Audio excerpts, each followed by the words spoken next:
Hello, everyone. So we continue with the study of the book, Jesus in the Home, from Francisco Xavier. We've progressed last month with Elmo on, I think it was 9, 10, and 11, chapters 9, 10, and 11, and we start again on chapter 12 today. I'll try to make some references to some of the chapters before, but of course, I think we have Elmo and a few others that were in last month's discussion, so we can continue to make reference. These parables that are brought in this book are incredibly easy to some extent, but a bit, I wouldn't say challenging, but exciting to contrast, compare the previous ones with the others, because they do connect around the same messages of love, compassion, development, and evolving together in this process. So please remember to bring some comments as well. Okay, shall we start reading chapter 12? I'll read, Anna, because we don't have Philip or Soraya. The 4 tests. After reading a few passages from the story of Job, the discussion at Simon's house switched to the soul's faithfulness to the Almighty Father. In response to the expression of joy radiating on everyone's faces, Jesus told them the following story. In the old city of Nineveh, there was a man who was so deeply devoted to God that all of his contemporaries held him in particularly high esteem.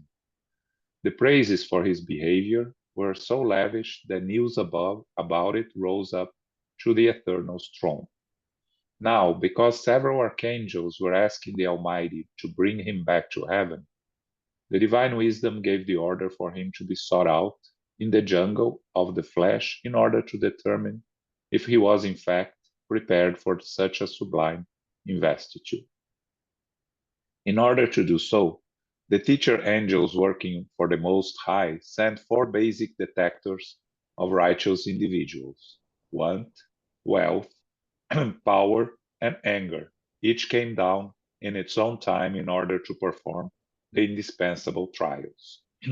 Want, which is always first to appear in such cases, approached the great believer and made its presence felt in a number of different ways by afflicting him with hardships, obstacles, illnesses, and abandonment by loved ones.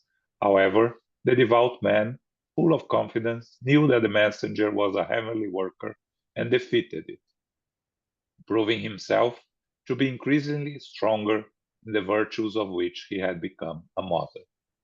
Then it was wealth's turn. It approached the man and granted him a lavish table, vast resources, and all types of social considerations. But the forceful disciple remembered charity, and distancing himself from the temptation of easy pleasures, he distributed his money and possessions through a number of good deeds. Thus, he achieved financial stability and everyone's admiration. Having proven victorious in the second trial, it was power's turn, which invested him with broad, illustrious authority.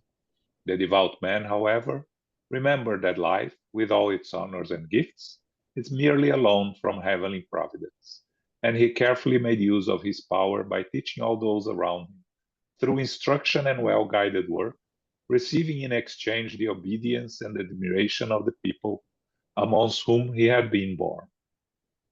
Triumphant and happy, the believer was finally visited by anger.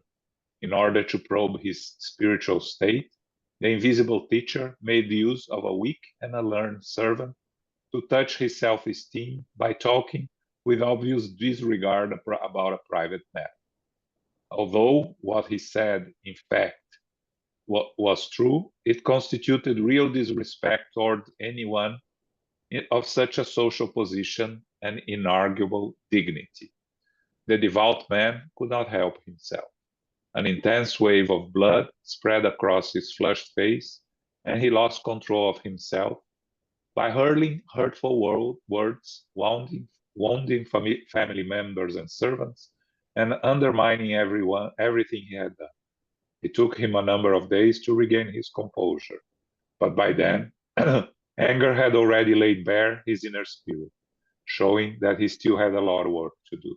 Anger notified the Lord that this particular son, enrolled in the school of illumination, still had a long way to go in the purifying experience in order to earn a position in the glorious vibrations of the higher life.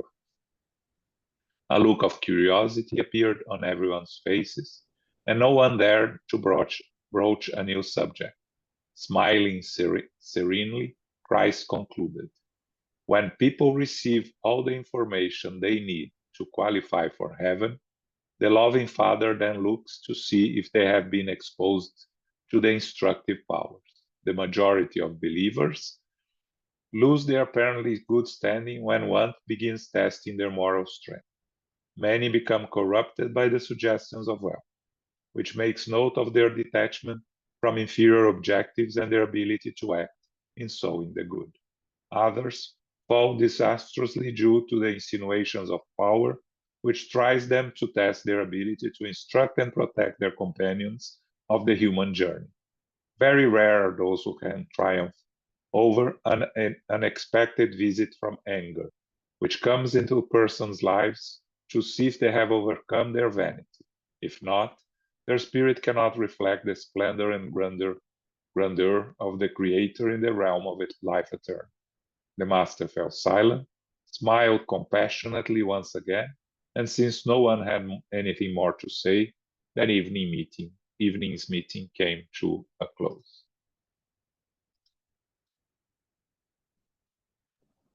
Thank you, Jean. Thank you. Okay, so maybe we can reflect a bit on each of the 4 tests: want, wealth, power, and anger. Let's start with the wants. Hardships, obstacles, illness, and abandonment was some of the words that were, or what was put in the way to test regarding the multiple wantings in the lives of this, the one being tested there. And I guess we're all very much, quite often, in that position. And I imagine that who hasn't left a hospital and said, I'm going to eat well, I'm going to exercise, I'm going to do everything right to never have to come back. Here, I promise, start negotiating with God, and please don't let it happen to me. Quite often, the way we respond to some of these hardships and illnesses is asking and asking for help from the divine. And of course, this is absolutely well encouraged, but there's much behind that. I think a lot of what we see in the most enlightened prayers and the books is that it's much more elevated, or makes much more sense to ask for courage, for strength, for resignation, to overcome some of these challenges, than to simply ask, please lift me out of this situation, without having learned from this situation. A lot of what we read in the multiple books around the spiritism and more spirituality overall is, what is it that we have to learn from the multiple wants that we still keep asking to be freed of, or to get more, or receive it differently. And from what I've seen from the books, and I still struggle to put into practice as well, is what do we learn? Have we learned it to really be able to be free of that particular hardship or obstacle, illness? So one way, I guess, that we can definitely pray in a more effective way, perhaps, is asking for clarity. And again, it's not just waited for it to fall off the skies and just on our laps. I think it's an active request that we need to do our part of continuing to reflect on what's happened, what needs to happen, what's ahead, and continuing to study to see how Jesus helps us interpret through some of these parables how to move ahead. It's really important, and what is there to learn from everything that we're asking for. I think it's important before we can get anything back. In terms of wealth, but let me go back to it. One aspect that I reflected about that this component of wanting, the want, was one thing is for us to find some resignation, find patience with our own struggles. But I found it particularly hard when you're going through a situation where a loved one is going through the same situations. When the loved one is going through hardship, through illness or abandonment, while mother has not asked to switch places with their son, when you see them suffering, or a mother, a father, you definitely would prefer that they don't go through it, and you somehow find courage to ask yourself to be in the place of that person. But again, it's trying to understand why is that person going through that, and even though it's extremely hard, it's remembering that there is a plan, often a plan that person, him, herself, designed with mentorship, with guidance. But if not, it is something they have to go through it. So it's again, it's praying for them to find courage, praying for them to find clarity of why they're going through it, and helping them when possible to go through this with a bit more of courage and resignation, and go from there. What they have to learn through it too. Not easy, definitely not, but little by little, I think we need to continue to find encouragement in such readings and more and prayer, in that sense of not just asking to be freed of what's happening, but to find courage and clarity and understanding to continue to advance. Wealth. On wealth, it's another aspect. I don't know, any questions, any comments before we move into wealth and power and anger? No? All right. So wealth. Again, I don't think the comment there, and I think I don't know if it was in the previous chapter that talked about a little bit about, was it the last chapter? Chapter 11 was, I don't know, which one was it that talked about a little bit about, was planned to believe. Anyways, what I wanted to say here is, I don't think that Spiritism or Jesus was preaching that people shouldn't look for abundance in life. I don't think that's the point. I think the point is, yes, you can be a rich person, and even though we've seen in the Bible that rarely rich people find heaven, but still, I think the point here is it's about charity. It's not just about having wealth and simply being a sin. It's not like that. I think it's wonderful if you're able to find reach wealth, but you're expected to find it with a purpose, to understand the purpose for your blessings, and be able to share and be charitable with your means. And that is in every kind of abundance, and the clear one is definitely with resources, with wealth, to be able to share with others and help others also achieve abundance, or at least a better condition in life, but also with knowledge and with many other means of abundance. It's so important to think in a charitable way. So I thought that when the wealth aspect is discussed in this chapter, but in others, I think it was even more, I think it was clear about not necessarily forbidding having comfort and money, but it is the fact of highlighting the importance of sharing and helping others also find comfort in so many ways, right? Not just the material comfort, but spiritual comfort and being charitable with your wealth. Then it comes power. I also, in a similar way, I think it's about having the wisdom to take advantage of a privileged position or a special position of here considered as power to illuminate, to shine light on the ones that need and the ones that you can help, and not to abuse power, not to not see it with clarity of purpose. I really like that this word was often used throughout the book, highlighting that you can be who you are, you can have what you have, but you need to do it with the right purpose. And so much of what it's brought in this book guides your morals.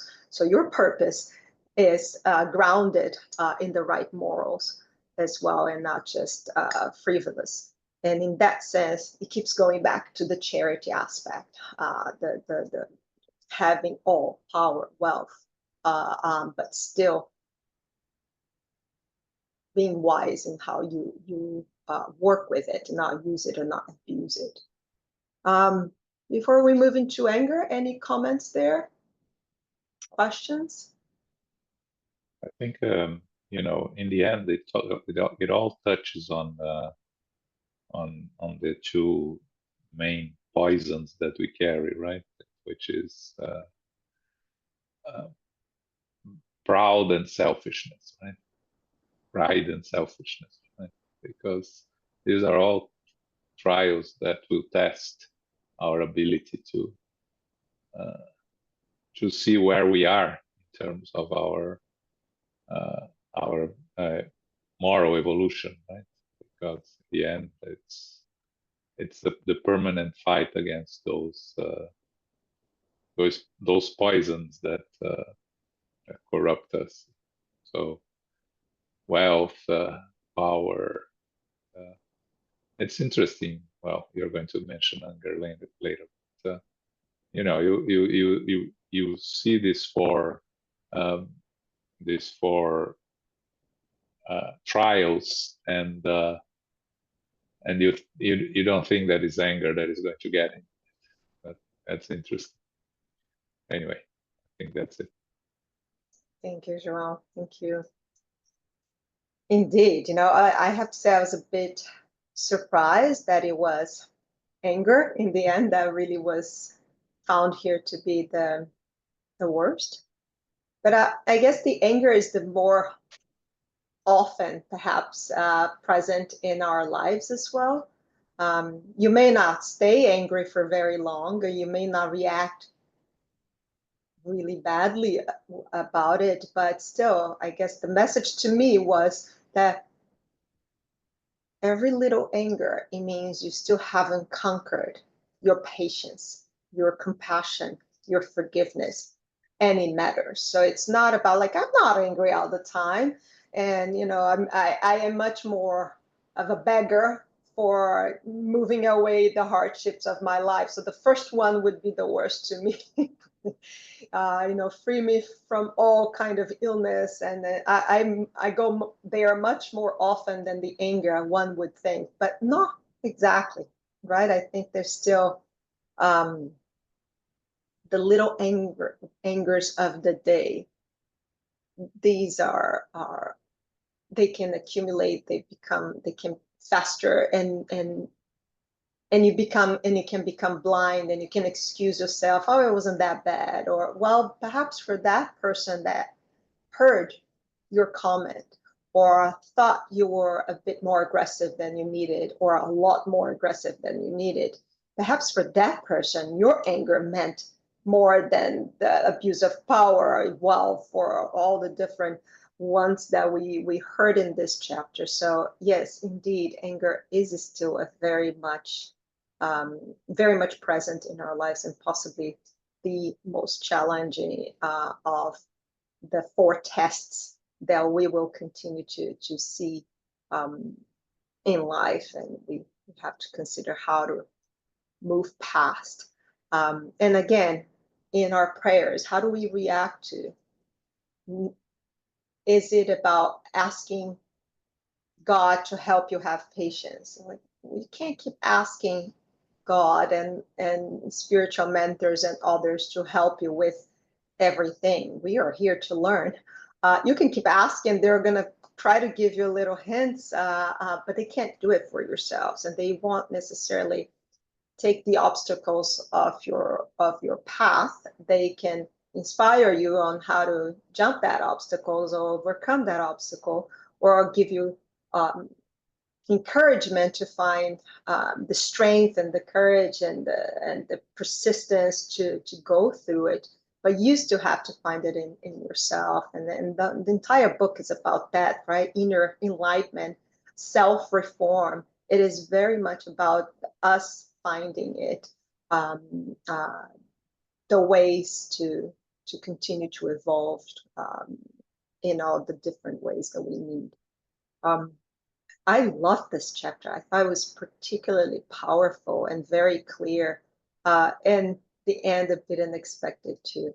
But I think that will stay with me, the wealth, the power, and the anger, to keep checking. What is this test ahead of me? And the end of the chapter to me was very clear. What do I have to learn to overcome all this? And how can I find help, strength in the words of Jesus, in the more than that, in the practice, in the experience, in the example of Jesus and so many other people around our journeys that inspire us to find, to keep looking for that clarity. What do I have to learn? What do I have to learn to overcome or to achieve, to advance what I need, what I want, but want in a way that is still charitable, and it's evolved with as the words of Jesus brought to us, and the books of Kardec really try to, and the spirits around, bringing so many enlightened messages, try to teach us. Ebony, raise your hand. Ebony.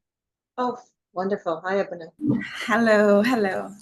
Hi. I think towards the end of this this chapter, the reading teaches us that anger is one of those emotions that we need to. Well, first of all, it's rooted in pride. And it's one of those emotions that it's not sufficient for us to control, like a lot of us seems to think. It is, since our goal as spirits is to progress, it is a requirement for us to purify ourselves from this emotion. Gradually, of course, or again, it depends on each individual and the effort that they make towards doing so. If I get angry at you, that is my problem, right? It isn't your problem, because you have the freedom to respond, to choose how you're going to respond to my anger. So anger is a reflection of what is within me and the amount of work that I need to do within myself. And I think it is unfortunate that we live in a society today where anger is excused as part of being who we are as human beings, not recognizing that it is a vice that gradually we need to, like I said at the beginning, to eradicate from our spirit. It's not something that's going to happen in one lifetime or several lifetimes, but that is the goal, if our destiny is to become purified. Thank you, Ebony. Very, very good indeed. I kept associating with this part of anger in this chapter with a lot of our readings around forgiveness, right? How much it is, how it actually hurts us much more when we can't forgive, and when we get angry, when we get resentful, all those things hurts us. And it is about us, and it's on us to change. You can't ask for the situation or a person to change for you to no longer be angry at that aspect of your life, or to forgive a particular passage of your life, and it is going to continue to hurt you. You have to really work it within yourself and find clarity of, why is it that I'm feeling so angry about this, and why is it that I can't forgive, and does it make sense to hold on to it, or does it make sense to continue to not have control and explode and be angry about this? And so it is a lot of the self-reform, the reflection. Yes, it is to some extent charity as well, and being and forgiveness of yourself and others in the situation, and be charitable towards yourself. But again, you need to reflect why you got to that point, to get out at that point, and to not get back to it or often in similar situations. So indeed, very, very powerful. Thank you, everyone. Thank you. Other comments? Or Yeah, I have a comment. Can you hear me? please, yes, Elmi. In the very beginning of the chapter, it starts telling us that they were reading the passage of the story of Job, right? And we see here how Jesus, my interpretation, of course, seems to kind of upgrade on the teachings of the story of Job in itself, right? The story of Job, we all know, is that the guy who was very prosperous in the land where he lived, had everything that somebody could possibly want on those days, and perhaps even today, had a tremendous amount of camels and sheep, and have 10 kids, 7 sons, and 3 daughters. For that time, that was kind of wealth in itself, to be able to have 7 young boys to do the work in the field, and was a very devoted, a man of God, a man who feared God, the way they put it. And one day God got together with some angels, and Satan comes into that party as well.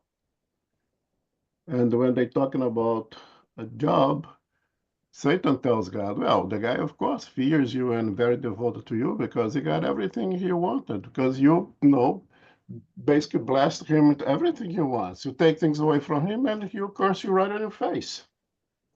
And so God accepts the challenge and takes everything away from Job, and Job maintains his fidelity, his faith in God.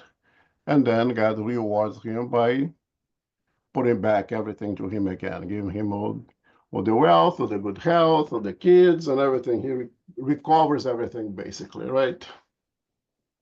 And then Jesus come in and bring pretty much the same idea of fidelity to the Almighty, but now with some very, very important changes.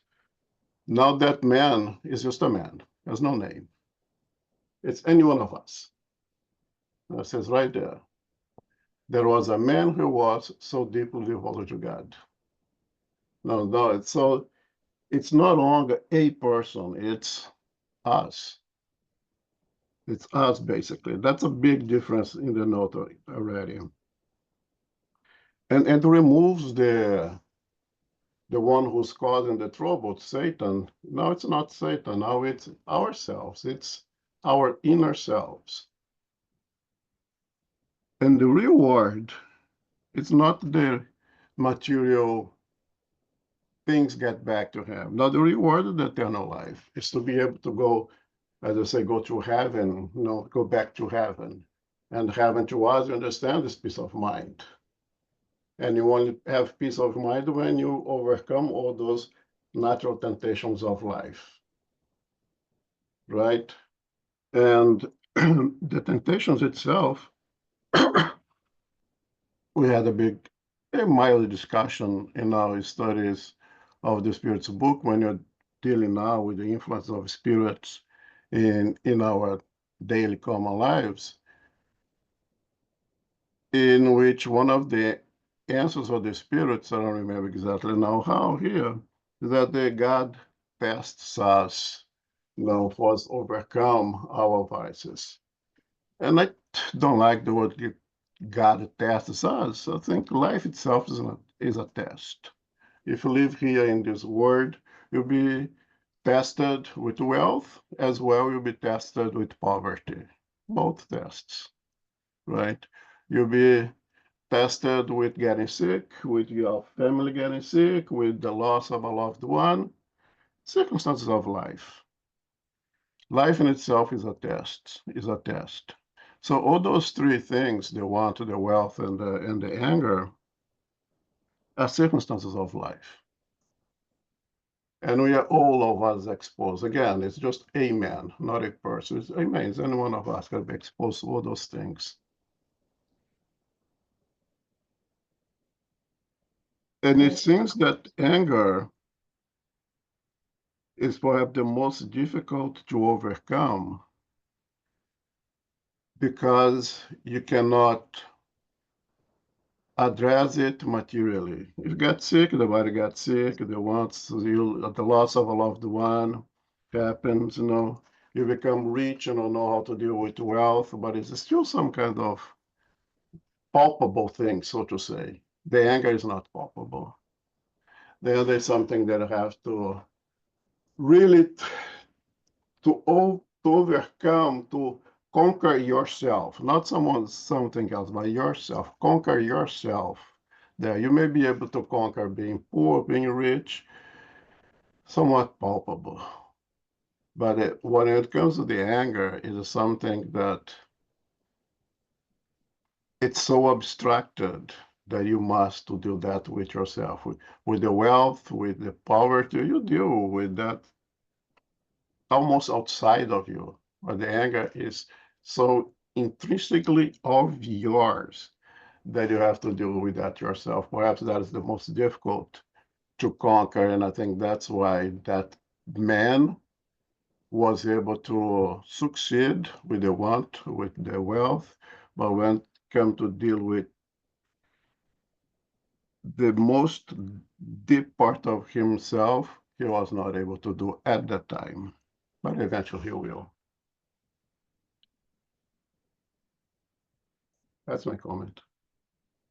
Thank you so much, Elmo. I think it was very important to go back to the beginning, how nicely connects everything that was there to the story of Job. Thank you so much. Yes, to just finalize here on the anger. Kept thinking, it's the family is the first place, I guess, where you get tested and trained to manage anger and so many other feelings and sentiments there and reactions, right? And then at work, again, another test, another opportunity to learn how do you manage your anger, your frustration, and so many of the other feelings. But then some of us actually have to deal with criminals situation, which is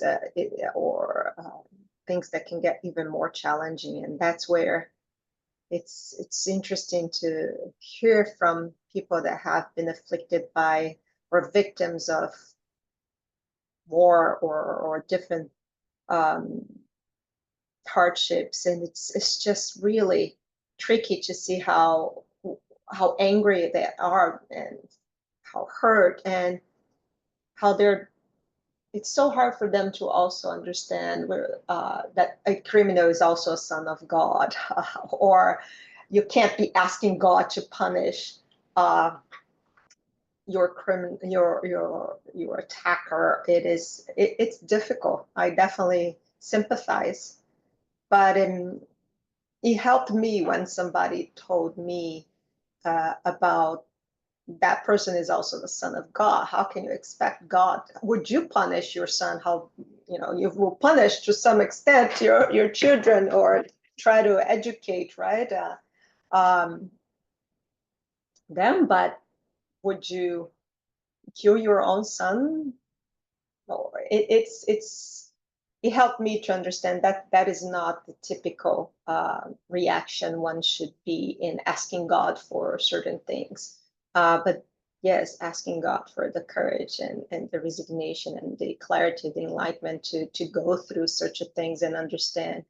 I think the next passage, probably the next chapters, will help us also connect to that reality and those thoughts that surface, and sometimes you feel so angry that you ask for very strange assistance from God and the divine.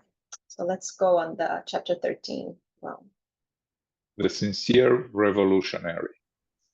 During a discussion on domestic matters, Judas had been speaking enthusiastically about irregularities in the governance of the people and the likelihood of an uprising in Jerusalem, when the Lord very calmly added his comments. A king in ancient times was regarded by the people of his realm as being so cruel that the head prophet of the kingdom was called upon to lead a widespread rebellion to try to dethrone him. At first, the prophet did not believe the people's accusations, but everyone was adamant. The king has a heart of stone and is an evil lord because he persecutes, seizes, and beats his subjects all over the kingdom, they complain in desperation. Thus, he was the trusting prophet likewise became enraged and accepted the idea of a revolution being the only remedy to the situation.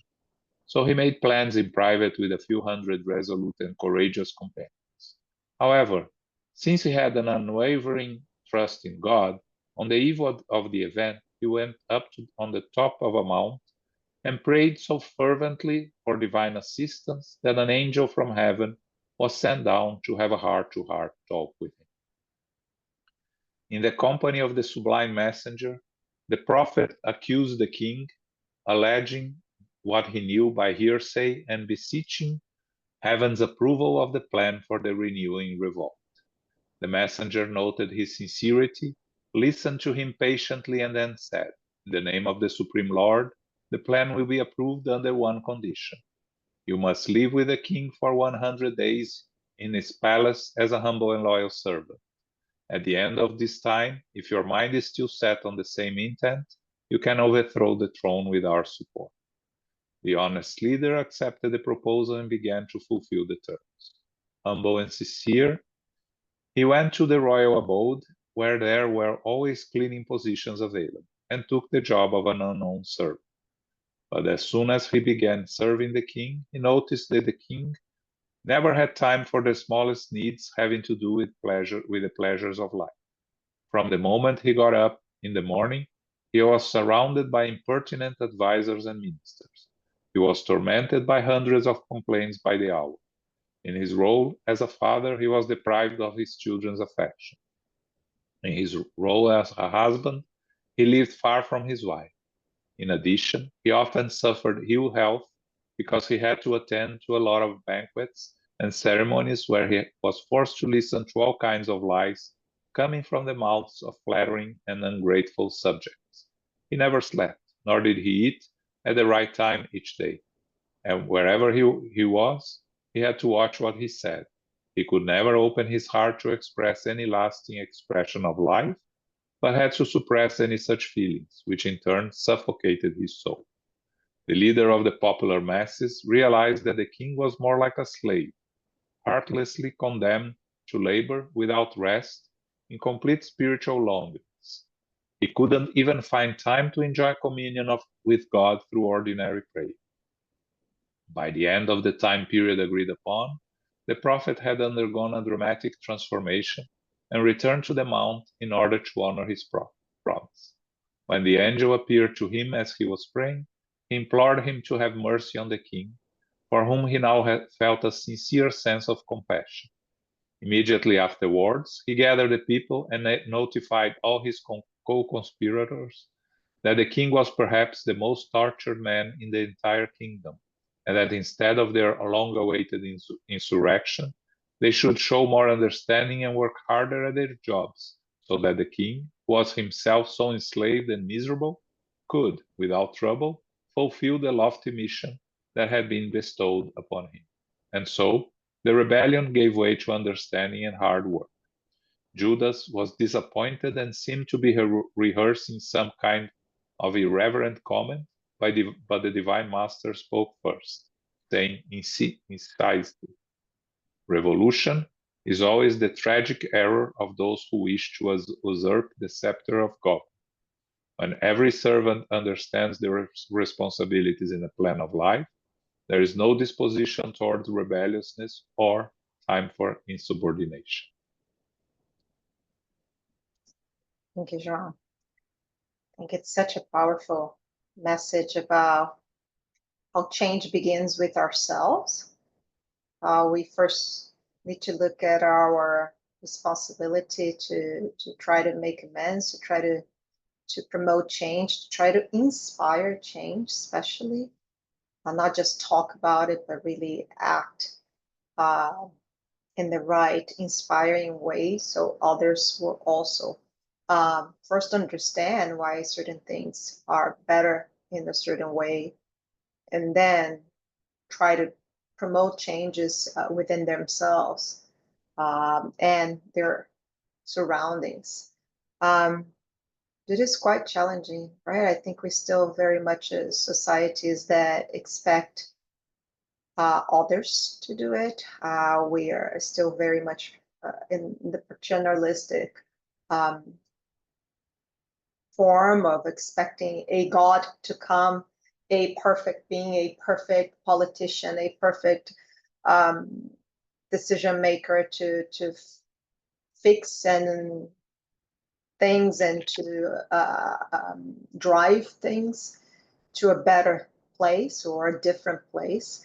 And when it doesn't happen, we blame and we blame. And not saying that there are there's truth to much of what we are highlighting or analyzing, but there is a vast component of things getting there or not getting there that is the only thing we can control is what we can contribute. So the responsibility, we can't be responsible for other people's responsibilities, only ours, and what can we do.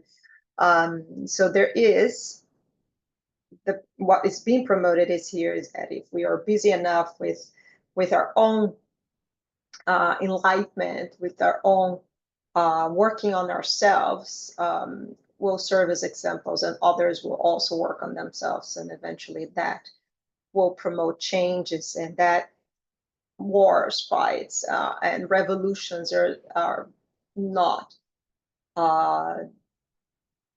the lasting way, not the lasting way to promote change. You're just moving to another revolution, into another revolution. It's a matter of time if we don't fix where we are, or as individuals and as families and as communities and societies, and then thereon. So this was to me the most powerful message in this section. Yes, any comments and questions around this one?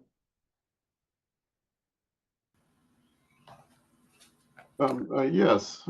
Ebony raised her. Go ahead. Okay. Ebony. My comment is that I think this chapter can be summarized by saying, this popular saying that we have, how can you judge me when you haven't walked a mile in my shoes? And so this prophet, sincere as he was willing to lead an entire revolution based on the hearsay of people who didn't have firsthand information or understanding of what the king was going through. They judged him based on what it is that they thought that he should have done, right, without having the information that they needed. And they were able to convince this prophet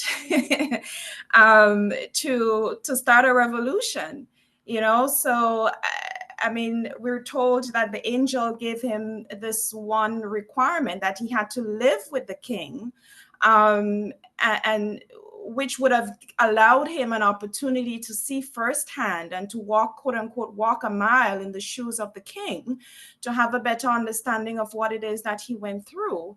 And it was only after doing that, again, that word understanding, you know, he realized what the cause of the problems were.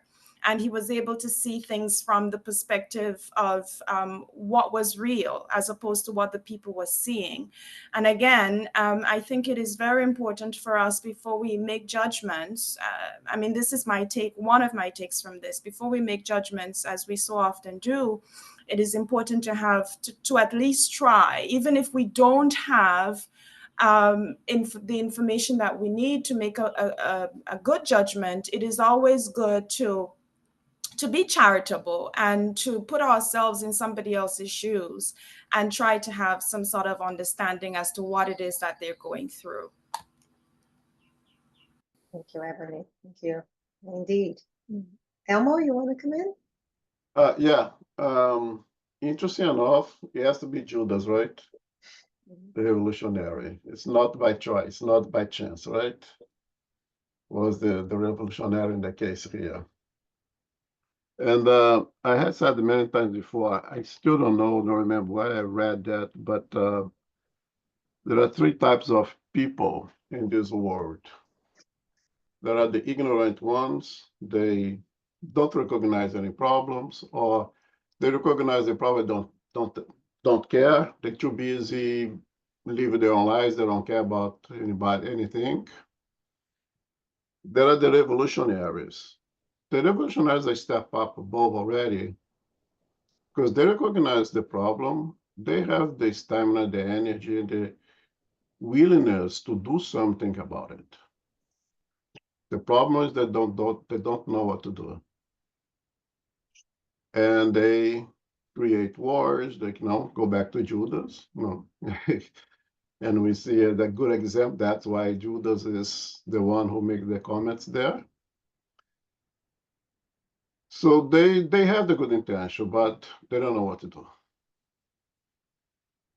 And then there is the Luminist. The Luminists, they understand, they see the problem, they have the stamina, the desire, the will to do something about it, and they know what to do. We can think of Mandela, after 30 years of incarceration and of learning. We can have Gandhi, and we bring the big names in history, but there is a lot of Illuminists among us that's living lives out there that they go silently, knowing what to do and doing what they can for the community without creating any revolution that at the end, it brings awareness of the problems, but doesn't really resolve the problem because they don't know how to resolve it, right? And I think the point that Ebony brings is very important.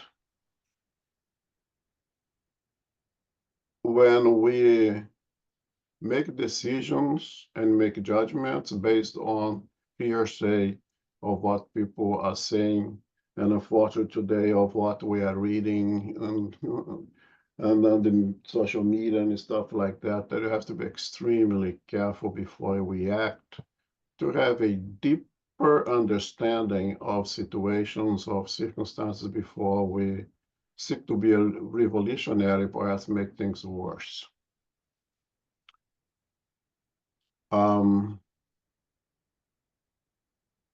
As a side note, I had experienced that by hearing things of what people say of spirituals. And I keep thinking, my goodness, where did they get this information? how could they say things about spiritism is absolutely erroneous? And if you ask them why I heard it, would be word from whom? No, to suggest that you want to speak about spiritism, read the books first. Then you have all the authority to speak because you have read the books. And that's one of the things that we experience. And as illuminists, the only thing that you can do is that, I cannot teach spiritism, but I suggest that you go ahead and you read, and then you go back to the same comments that I made now, and let's see if you have the same comment.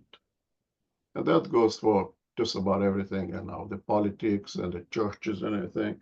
If you want to be judgmental, at least get to know what you're talking about before you go out there and start babbling and create revolutions that can just make matters worse. Thanks. Thank you, Elmo. Thank you so much. Really like this, the three that you mentioned there, and the illuminists really not just recognizing the problem, but understanding and knowing how to fix it. Because the knowing how to fix it is indeed the last mile, right? But the understanding is where it really things break, perhaps. Indeed, what Ebony said, you have to walk a mile in that other person's shoes, or really understand the context of a particular scenario or country or situation to be able to not just judge, not just recognize, right, but understand, and then be able to reflect on what could be done. And I think very early in my career, I remember somebody said, become the best friend of your worst enemy. And it is fantastic. I, at some point, became best friends indeed with somebody I did not appreciate or could not understand, not because that person was suddenly stopped being difficult, but because we understand where that person came from. And you do grow sentiments towards that person, and once you understand where that person is coming from. But even if you don't, at least you understand, so you have a little bit more time to reflect, or patience perhaps, to recognize why a particular reaction is happening, and why that actually also affects you, because it also forces you to reflect, why am I feeling so attacked by that particular behavior or that particular personal context, which then it calms you down once you start reflecting, to get a bit more on the side of understanding and not wanting to create a revolution or kind of a war, internal or external, with others or just with yourself. So definitely a powerful message again of brought by Jesus, and help from Judas there to exemplify very powerful message. Thank you. Shall we get to the next one now? The crown and the wings. During the meeting, they were discussing the glories of knowledge, when, to illustrate, Christ humbly narrated the following story. Having been told that intellectual development could lead one to divine understanding, a truth-loving man decided to launch himself toward the top of the mountain of knowledge, using all the forces he could muster in the decisive undertaking. The pathway was overcast like a dark labyrinth. However, overlooking every hardship and danger, the tireless fighter pressed on, changing his attire as he went along in order to better meet the demands of the climb. From time to time, he would cast aside a tunic that had become too tight, or a sandal that seemed to have become useless. He continued making use of new pieces of clothing until one day, many years later, he reached the top of the mountain, where one of God's representatives came to see him. The emissary greeted him, embraced him, and adorned his brow with a dazzling crown of light. But when the champion of knowledge wanted to proceed on the path to heaven, the messenger recommended that he retrace his steps in order to see the path he had traveled, because from this review he would be determined whether or not he should be granted the wings that would enable him to fly to meet the Heavenly Father. The aspirant started back down, but now, aided by the resplendent halo that had been given to him, he was able to make out all of the nooks and crannies along the path that he had not noticed the first time. He could not contain his laughter when he saw the strange clothes that the travelers making their own way to the top after him were wearing. Here he saw a torn tunic, there a costly sandal. Vast numbers of pilgrims were learning on fragile walking sticks, while others were trying to shield themselves in threadbare clothes. Even so, with childlike impertinence, they marched along, all sure of themselves, as if they were dressed in the most valuable of clothes in the world. The winner of knowledge could not put up with the impressions that sin was causing, and he gave way to statements of ridicule, harshly condemning the ignorance of all those who were making their way in ridiculous or inadequate clothing. He shouted, criticized, and made bruising taunts. He spoke to the group of travelers with such sarcasm that many of them gave up the climb and returned to the idleness of the vast lowlands. After having cursed everyone indiscriminately, the crowned hero returned to the peak of the mount, expecting to immediately embark on his journey to meet the Heavenly Father. But the angel very sadly explained that the other people's clothes, which had provoked him to such pointless sarcasm, were the very same ones that he himself had worn while climbing when he was fragile and half blind, and that the wings of light with which he would ascend to the divine throne would only be given to him if he built up love in his innermost being. As it was, he lacked mercy and understanding, and now he had to return belatedly to the path and help others. Otherwise, he would never be able to find balance in heaven. A few minutes of unfathomable silence followed. The master, however, placing considerable emphasis on his words, concluded, "There are many souls on earth who flaunt their luminous crown of knowledge, but their hearts lie asleep in mercilessness, distinguishing themselves with their childish sarcasm and undue criticism. Demanding and cruel, and poisoned by misunderstanding, they demean their less knowledgeable or educated fellow beings instead of extending a fraternal hand to them in the realization that they too were once fumbling and imperfect. But as long as they decide not to help their less enlightened and fortunate neighbors by welcoming them with all their heart, with sincerity and devotion, they cannot receive the wings with which they can rightfully fly towards heaven." Thank you, João. Thank you. This chapter was the most challenging for me to understand because I think there's so much behind the parable. It starts talking about the champion of knowledge, and then he brings the clothes and the sandals, and I kept thinking, what is the connection between knowledge and that, and the multiple, the going up the mountain and then receiving the light and then being able to see going down the mountain, and then not sure I fully understood, but I believe it is about often you may even have the knowledge, but you don't have the wisdom to apply it to help others apply. So perhaps as going back with the light, you start to see that others have pieces of your clothes or have pieces of your knowledge. They have started to understand parts of what you have understood, but they haven't been able to apply. So it is about helping them going up the mountain as you see that they have a piece of clothing of yours or perhaps a piece of knowledge of yours, but they haven't been able to quite advance to the next step, So perhaps that was a bit of what I tried to connect there, that it doesn't help if you have all this knowledge, but you have not helped others. acquire that knowledge or interpret that knowledge in a useful way.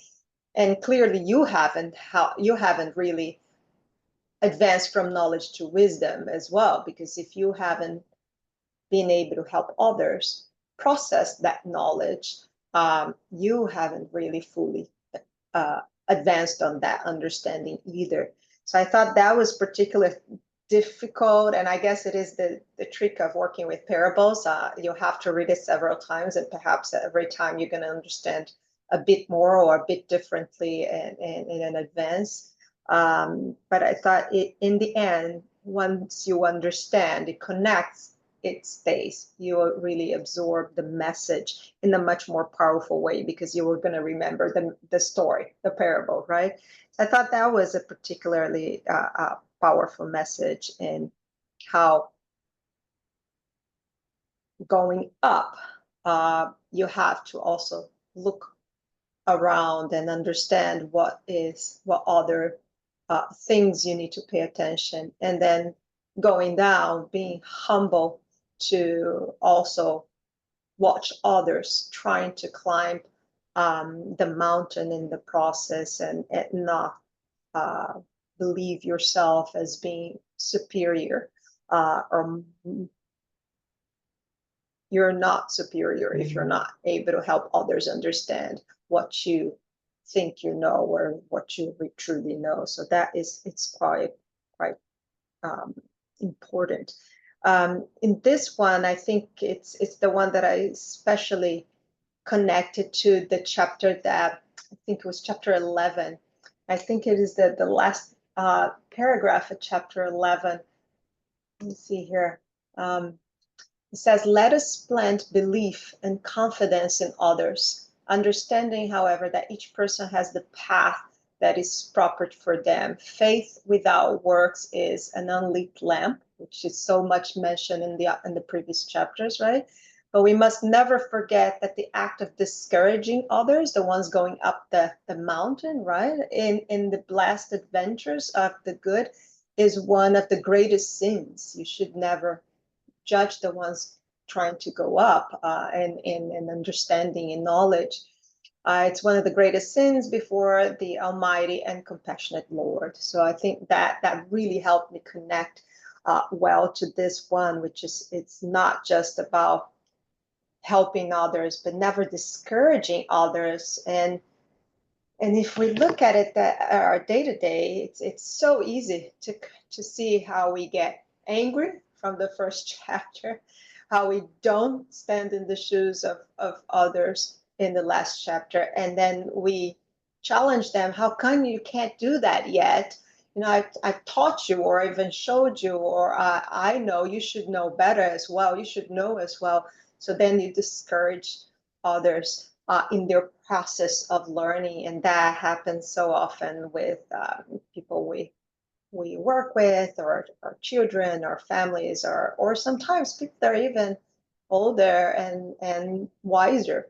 They may be knowledgeable for certain things, but not about others, and we belittle them, we disrespect them, and we don't acknowledge the different types of knowledge and understanding and wisdom in the process of their journey being different from your journey. So definitely never discourage, help others, and never discourage them. Okay, any comments, questions there? Yeah, I think that this chapter, we have to remember the two wings of evolution, right? The moral and intellectual. We cannot use because in this one, clearly he develops all the intellectual side, but the moral side, it's not there. When he comes back, it's clear to see that he hasn't understood the necessity of helping others. He was just thinking of himself, right? So he thought that through knowledge he would reach the Heavenly Father. But in the end, what Emmanuel teaches us, the two wings of evolution, the moral and the intellectual, it's what we are seeing here, right? So if you develop intellectually, you go to a certain point, but eventually you have to stop And that's when we talk about the two wings, and we talk about the evolutionary level that we reach, and we never go, both of them don't go hand in hand. We develop one side more than the other, but it reaches a point on the intellectual evolution, which is the easier one because it's just a matter of accumulating knowledge. It reaches a point you can no longer go further without developing the moral aspect of it. You get stuck somewhere in the evolutionary path if you don't evolve the moral aspect. And I think that's the message here that is clear. Ebony. I think this chapter brings into viewpoint really beautifully the maxim within Spiritism that says there is no salvation without charity. It doesn't say there is no salvation without knowledge, there is no salvation without truth, there is no salvation without love or without charity. And Apostle Paul also reminds us of that in 1 Corinthians, I believe it was chapter 13, when he said that, you know, we could have the most perfect of knowledge, we could have the gift of prophecy, we could have all this other aptitudes, but if we fail to have love, to have charity within us, we would have nothing. So I agree with you, Ana Rosa and Zhao. I think this chapter just exemplifies that maxim that we all know. Thank you, Ebony. Indeed, very, very powerful message to remember there. There's no salvation without charity and love, indeed. Thank you. Thank you. Any other questions, comments on this chapter or any of the other ones?